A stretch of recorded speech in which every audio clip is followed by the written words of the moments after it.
Intermediate పరీక్షలు ఉమ్మడిగా నిర్వహించాలని కోరుతూ మంత్రులు అచ్చెన్నాయుడు, గంటా, కామినేని శ్రీనివాస్ గవర్నర్ నరసింహన్ను కలిశారు.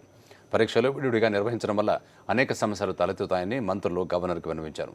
మంత్రుల ప్రతిపాదనకు గవర్నర్ సానుకూలంగా స్పందించి తెలంగాణ విద్యాశాఖ మంత్రితో మాట్లాడుతానని చెప్పినట్టు సమాచారం. గవర్నర్ జోక్యంతో కూడా సమస్య పరిష్కారం కాకుంటే కోర్టుకైనా వెళ్తామని మంత్రి గంటా మీడియాతో చెప్పారు.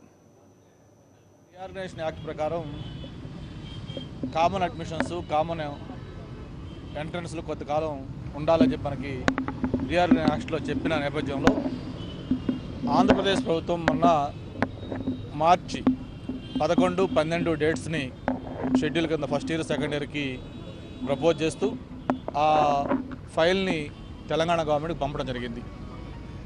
అయితే ఆ ఫైల్ని వాళ్ళు అంగీకరించకుండా ఆ రీఆర్గనైజేషన్ యాక్టు ఆ స్ఫూర్తికి భంగం కలిగే విధంగా మేము తెలంగాణకు సపరేట్ ఎగ్జామ్స్ పెట్టుకుంటాం, ఈ షెడ్యూల్ మేము అంగీకరించట్లేదు, మేము 9, 11 మేము పెట్టుకుంటాం డేట్లు అని చెప్పి వాళ్ళు సపరేట్ షెడ్యూల్ అనౌన్స్ చేయడం జరిగింది.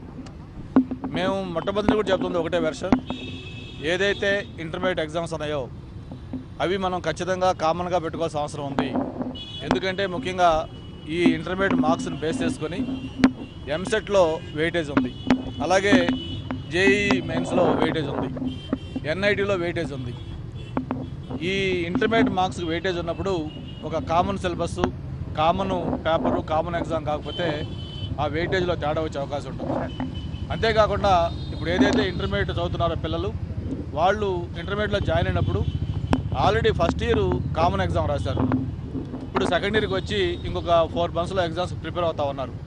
ఇప్పుడు దాకా కూడా వాళ్ళు మేము ఒక కామన్ ఎగ్జామ్ రాస్తామని ఇంప్రెషన్లో వాళ్ళు ఉన్నారు. ఇటువంటి నేపథ్యంలో ఏదైనా అవసరం వస్తే నెక్స్ట్ ఇయర్ నుంచి ఆలోచిస్తే తప్ప ఈ ఇయర్ మధ్యలో ఇలా వాళ్ళ యొక్క మనోభావాలు, వాళ్ళ యొక్క సెంటిమెంట్స్ దెబ్బతినే విధంగా ఈ 2 ఎగ్జామ్స్ పెట్టడం కరెక్ట్ కాదు.